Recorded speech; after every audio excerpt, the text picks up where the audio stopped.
Hi, and welcome to a new episode of Sparks by Vinavonk. My name is Juhfark. I'm your host today.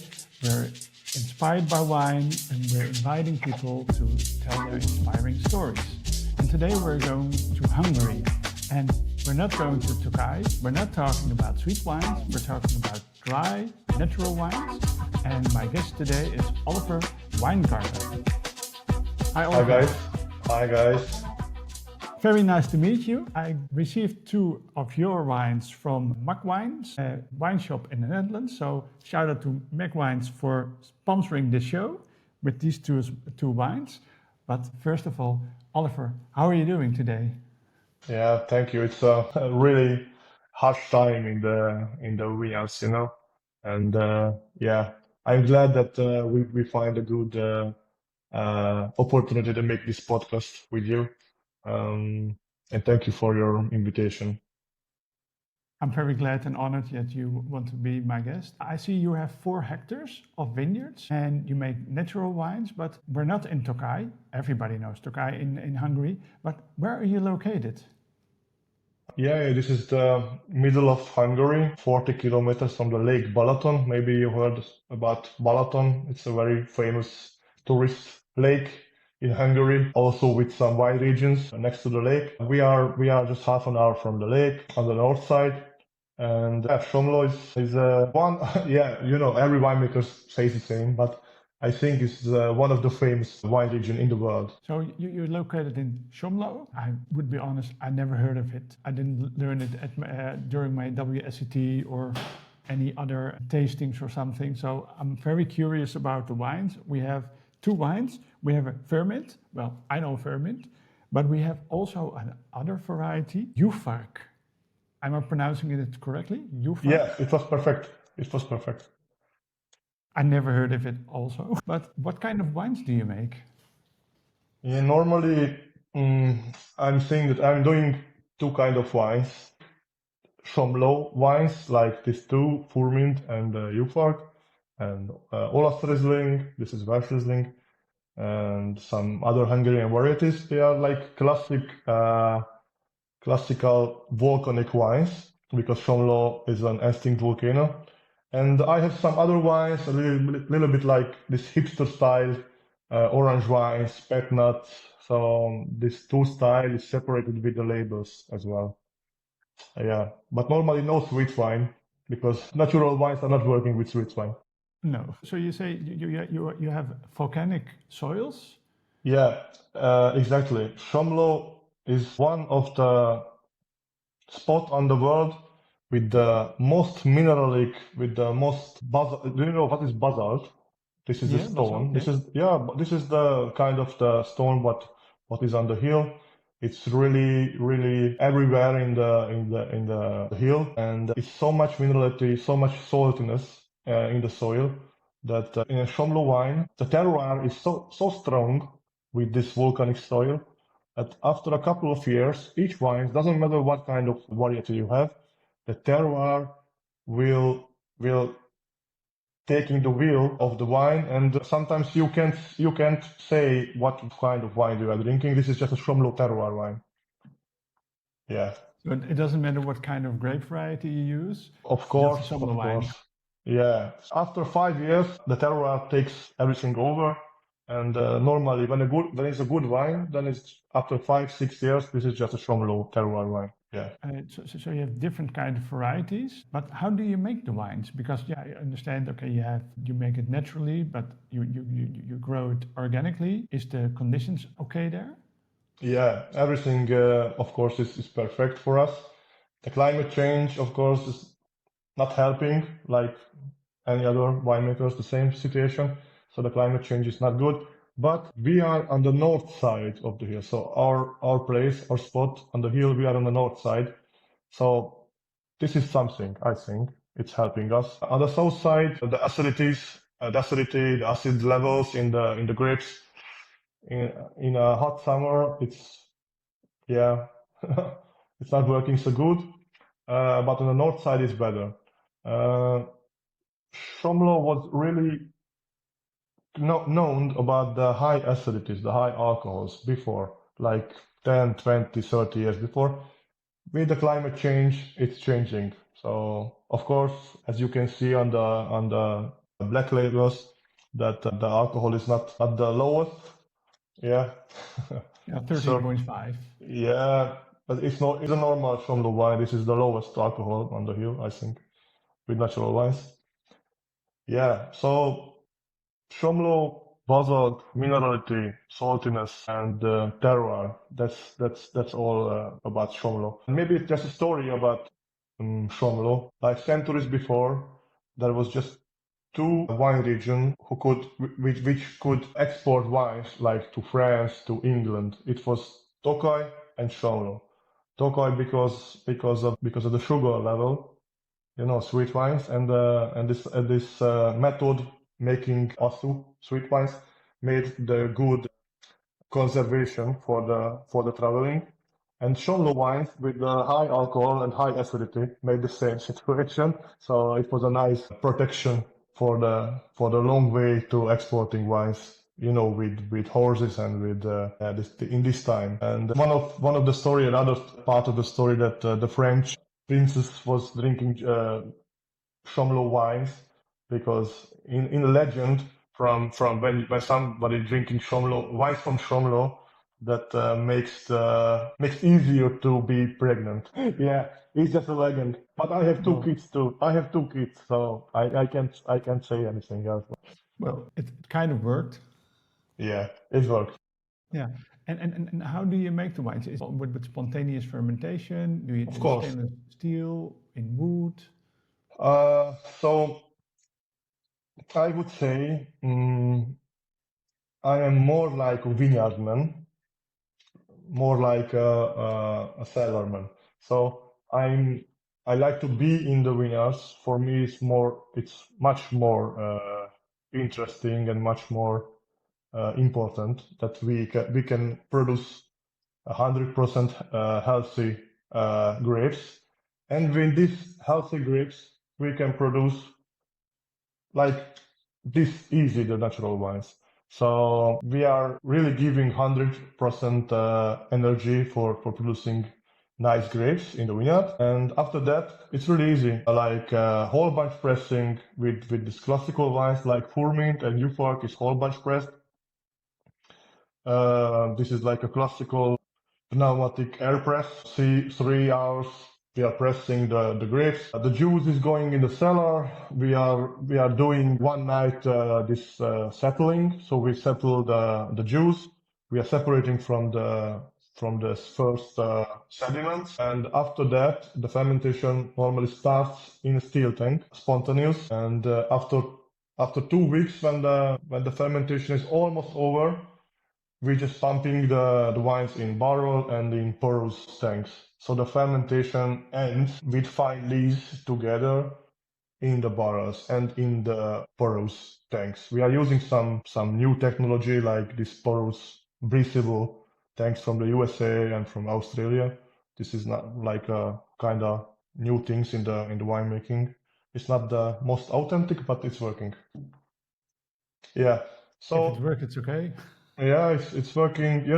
It's the modern amphora, I'm saying. But it's not cheaper, but it's easier to take care of the quality. And so the fermentation ends in the barrels or in these tanks with a fine lees, and we are just leaving the wines for 8, 9, 10 months with fine lees till the next harvest. So we are bottling the wines in the next year, July. That's all with the And you winemaking don't process. and you don't filter or remove any sediments. What does it mean removing? So with the first pumping during the fermentation, we just leaving the harsh lees in the tanks, and we are pumping just the fine lees to the barrels. And after 10 months, this fine lees is settling down on the barrels, and most of these lees we are leaving in the barrel. So the wine is crystal clear after 10 months, but we have to give some lees back in the wines because we are using just a little bit sulfur just at the bottling. But this sulfur level would be not enough for protecting the wines. That's why we are just giving some lees back to the wines before the bottling. but not everything. So that's what is the process. Sounds perfect. And very interesting also because a lot of times you hear, okay, we do a spontaneous fermentation, but we make our own starters, and after a couple of hours we use other starter, and you're saying, okay, we do it with real spontaneous fermentation. That's very interesting to hear. Yeah, because the nature is working alone, so we don't have to use any this stuffs. Yeah. I would say natural winemaking is for the lazy winemakers because really you don't have to think about buying something, added stuffs, starters, as you said. Other winemakers, these technology winemakers, the classic winemakers, would I say? From February they are filtering, pumping from here, pumping there. I don't know, fining, filtering, doing stuffs in the cellar. For us, it's really easy because after the harvest, after the fermentation, 10 months in the barrel. And of course, we are checking the quality. We are sometimes once in a month, we are just checking the quality. We are checking the wines. But when normally it's everything okay, then we have time with the bottling. And of course, for a classic Somló wine needs time in a barrel, needs time in a tank. So it's not that easy style wines from the hill. Because the acidity is very harsh, and a lot of salinity and minerality, saltiness. Yes, so classic Somló wine is not the easiest wine. The Somló wine is sit on the table with a couple of friends, and it's good for deep conversations, or you can or you can sit alone and just drinking and thinking. But it's not that they are not that party wines at all. I'm very curious. Let's start tasting some wines. Which wine do you want to start with, the Juhfark or with Furmint? Yeah, I think with the Juhfark, but it's a good question in this case because, as I said to you before the recording, I have the very last bottles from this wines. I was looking for this vintage like 1 hour in the cellar, and natural wines are changing really really fast. So I think I didn't check this vintage, like I don't know, 4 5 months from now. So maybe for me it will be a nice stuff. I don't know. Yeah. Let's check the Juhfark first. Because your wines are very popular in the Netherlands also. A very famous restaurant, Nazca in Amsterdam, is Peruvian style, serves these wines and pair it also with their dishes because the wines can compare with the complexity of the dishes. The sommelier told me, and he wants more, but yeah, sold out. Yeah, 22 is all out. I just sent it last week to Magwin and the new vintage. So hopefully we'll have a new vintage in Netherlands. Yeah. Now, I already poured them because I didn't want to make any mistakes. And I love the label also. It's very nice. In the Netherlands, we say proost. And what do you say in Hungary? It's not easy. It says egészségedre. It's like you already had too much. Yeah. Okay. Oh, a lot of apples and pear juice, but also a lot melon and a lot of fresh herbs like parsley and basil. Honestly, I'm not that good to describe the wines, but I really enjoy to her. Yeah.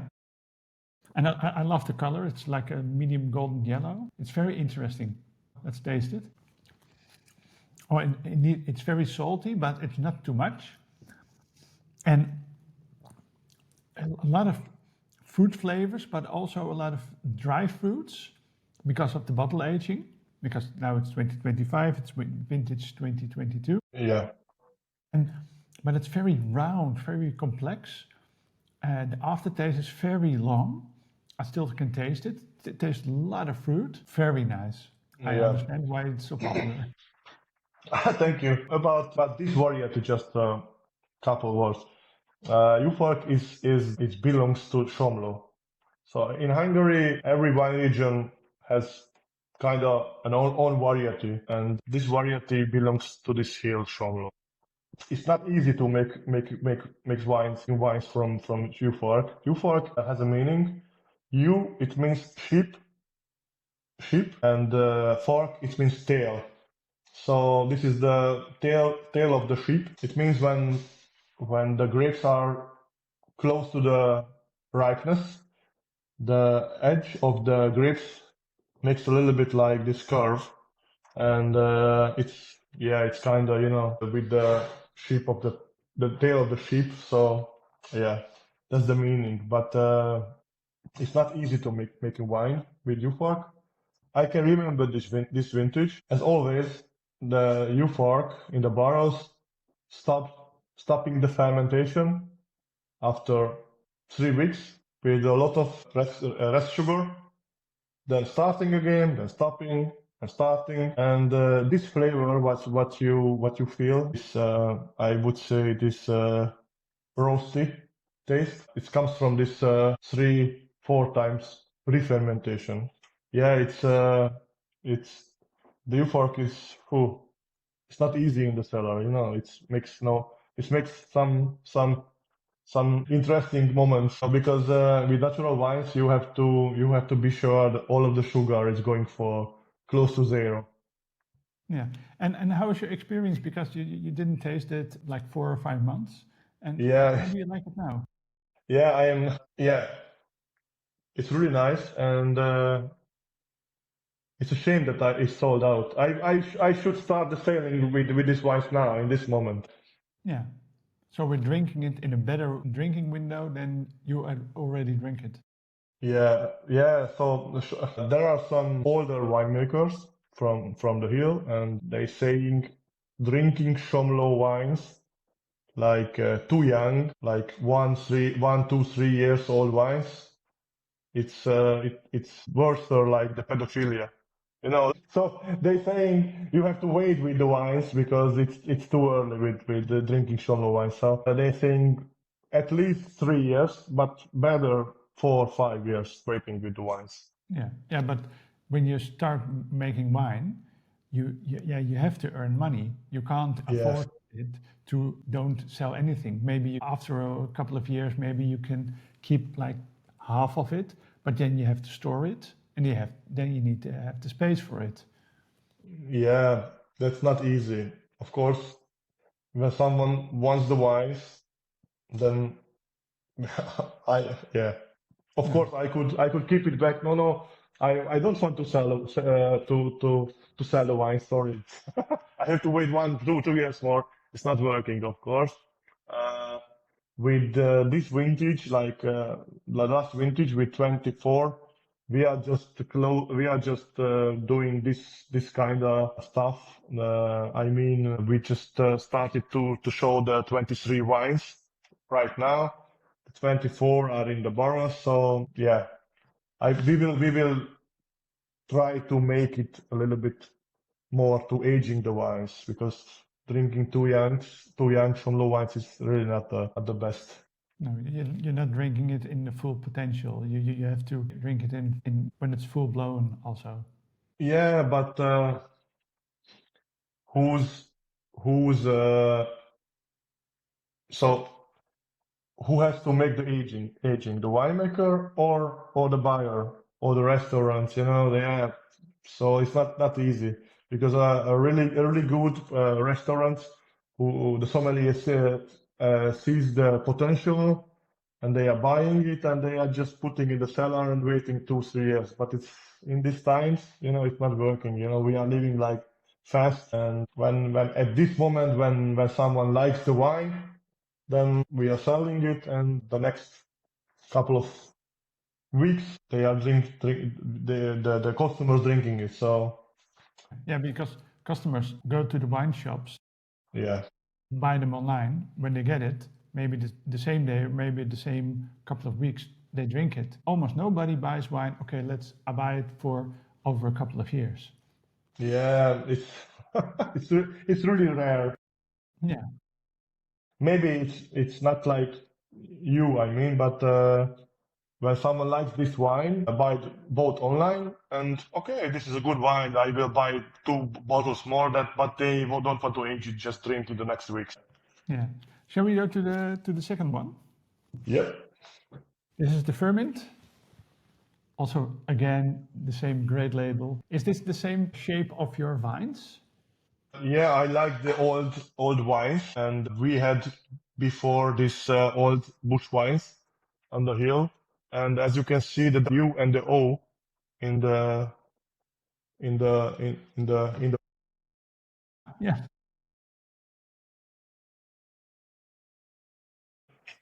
With some imagination, you could also see somebody dancing. oh, yes. But yeah, and again, very nice color. Yeah. Proost or Proost. Egészségedre. Egészségedre. It's typically ferment for me in the nose, but with a lot of structure, very full-bodied, and it's also a little bit like when a wine is from a terroir that has a lot of lus and limestone. You get these kind of clayish and vibes. Exactly. You are saying it good because this parcel, Furmint, is not really on basalt. This is more like a little bit loess, clay, mixing with bronze, forest soil. Oh, this is very nice. It's very complex. The acidity isn't too high. It's very soft in your mouth. And the fruit flavors are very concentrated. Fresh fruit, dried fruit, also a lot of dried apricots. It's very nice. Also a lot of peach and nectarine. Yeah. But also some cherries, herbs. For me, the nice. apricot and the peaches, it's really good. Oh, it's sold out as it is. This Furmint is sold out the same. The last 200 bottles was just, I don't know, 1 month ago, exported to Belgium. And the last week I just heard a good news from these wines that 2 Michelin star restaurants wants it, like, you know, with food pairing with some fried alga and yeah, yeah, stuff what, you know, I'm so glad that our wines like this Furmint, but which is really the best known Hungarian variety, I think, the Furmint. We can show the Hungarian varieties in like this restaurant in Belgium or in the Netherlands. So it's a really good wood. Yeah, I hope your wines aren't getting too popular because consumers also want to buy it. But it's very good sign that your wines are has a lot of complexity and a lot of body that could stand on the fine dining side. Like Nazca is also about fine dining, but it's very high intensity in flavors, a lot of spices, a lot of herbs. Then you have to stand with a good wine, otherwise, otherwise your wine is getting lost, and you have to build a bridge between the dish and the wine. Yeah, but these wines, these two, they are perfect to food pairing. I think this spiciness, this saltiness, this minerality is perfect to food pairing. Yeah, oh, I love it. And could you tell me something about the vintage 2024? Because like in France, in the Netherlands, in Belgium, it was a very bad year. A lot of wineries lost a lot of their yields. And how was it in Somló? It was not easy. As I heard it from other winemakers, older ones, it was the vintage what was the earliest in the last, I don't know, 100 years. We started, it was so hot the summer. Yeah, we started the harvest middle of August and we ended the harvest the 3rd of September. So, you know, Somló was known about the harvest was like, I don't know, middle of October, end of October, like 10 years before. And now we are doing like 2 months earlier. You know, this is crazy. Yeah, actually the vegetation started too early last year. February was really too warm. It was too hot and there was no frost in Hungary and the vegetation just went through. So we knew that the harvest will be so early, but we didn't know that so early. So middle of September, we was ready with the harvest, everything, you know, the fermentation ended with the end of September. And in October, we were just looking, okay, what should we do now? Because in this time, normally we are harvesting. What's now? Yeah, Yeah, early vacation maybe. yeah, yeah. And how was the winter? Because the winter in Europe was colder than, well, normally, but I heard that in France and in Belgium the summer was other. In Hungary it was really hot, but as I heard that in France and in Belgium it was not so dry. And no, it the rains a lot. September in September there was a lot of rain. So as I know, this was like a classic vintage for France or for Belgium. Hungary was totally dry, totally hot. The winters were catastrophic because there is not so cold. So there is not so much snow like 10 years before. There is not so much, you know, we have we have to think about irrigations in the vineyards because there is no snow in the winter. Then there is no raining in the March, in the April. So yeah, it's not easy. The last 3 years was really like too hot, too dry, no rains. Yeah. 24 was the first year when it was so hot and so dry that we had in the before the 2 weeks before the harvest we had to cut the grapes on the floor because it was the hmm, the grapes was dying and we had to save the wines, because the leaves was getting yellow. There was no water in the soil, and we had to save the wine. So we just cut the grapes down to save the vineyards. Yeah, because the grapes use a lot of energy Yes, during. yes, yes. So 24 was not so easy in Hungary. And how are the vineyards looking now? This year looks now like a classic vintage. It is perfect right now. Of course, the grass is growing, so there's so much work in the vineyards. Right now we are putting new plants in the between the rows, so making the dead plants with new ones again. Yeah, we are bottling, we are packing some pallets for export. Yeah, Busy interesting times. time. Yeah, Yeah, please. busy times. Yeah, busy times, busy Yeah. times. And how do you see the future? Because now you have 4 hectares and you're doing it mostly by yourself. Yeah, so we have 4 hectares, but I am an advisor for other wineries as well. Only bio, so only ecological work. And from this vineyards, I'm doing some good stuff. So I'm just getting grapes from these vineyards, some other varieties. So we are producing like 24,000 bottles a year.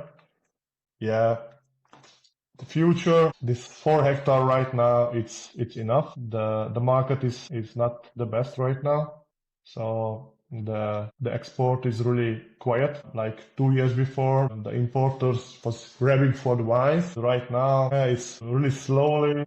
Yeah, everybody's quiet, and yeah, we can feel the things from the USA as well. This bad news, good news. Yeah. But it could be good news. Just buy a lot of these wines because they get better over the years. So buy it now, then you have very good wines a little bit later. Yes, Yeah. it's a good idea. It's a good Yeah. idea. We're going to spread that news.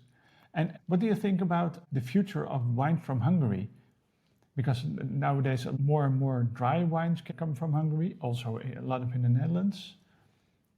Yeah, there are a couple of wine regions in Hungary who are which are able to make a good export, like Somló, Tokaj, Mátra, Mór, and Badacsony here in where we are living with the family. In the future of the Hungarian winemaking, I think is in the variety. That means in the white wines we have to think in Furmint, in the red we have to think in Hungarian varieties like Kékfrankos and Kadarka. With this varieties, we can show the character of the Hungarian wines and Hungarian wine regions like Somló. Yeah, but Central European wines are getting stronger, like 10 years ago in Poland, there was no winemaking in Poland. And now they are just, with the climate change, this level is just going higher. So there are a lot of Polish winemakers as well. It's interesting what is happening right now in the world with the winemaking. Yeah, it's very interesting. Also, a lot of winemakers are starting now more working organically. Yeah. Also, a lot of biodynamically, because everybody wants to, if they're drinking, they want to drink it more responsible, more healthy. And yeah, if you work organically, it's more healthy than conventional. You could say that. Well, alcohol isn't good for your life, but you have to drink it a small portions, not 2 bottles a day per person. Yes, of course. So this kind of wines, what we are producing, these are not for the people who wants to drink 3 bottles a day, but they can if they want. Of course, responsibility is really matters. Yeah, but drink less, but drink better. And Yeah. if you want to have a new experience, very nice experience, go for these kinds of wines because it's new, it's indigenous. You have an experience from a country that you don't know. It's an adventure, and it's a very nice adventure. Thank you very much. Oliver, thank you very much for your time. Thank you for the invitation. I hope to drink more of your wines in the future. Mark Wines, again, thank you for sponsoring the show. If you want to find the shop, it's in the show notes. I will also add a link where you can contact Oliver if you want to buy his wines, if you want to import them, because it's a little bit quiet now, but it's getting busier now.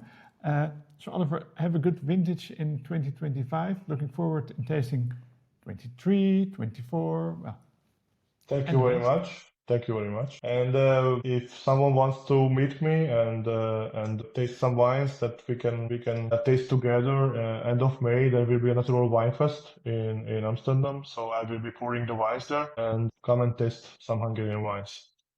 You find the link in the show notes. Yeah. Thank you. And I will be there also because I want to meet you in person, of course. That's about a real conversation, not too strict prepared. That's what I do. Thank you very much. And join me the next time in a new episode of Sparks by Vino Vonk. Have a nice day. Have a nice day. Ciao.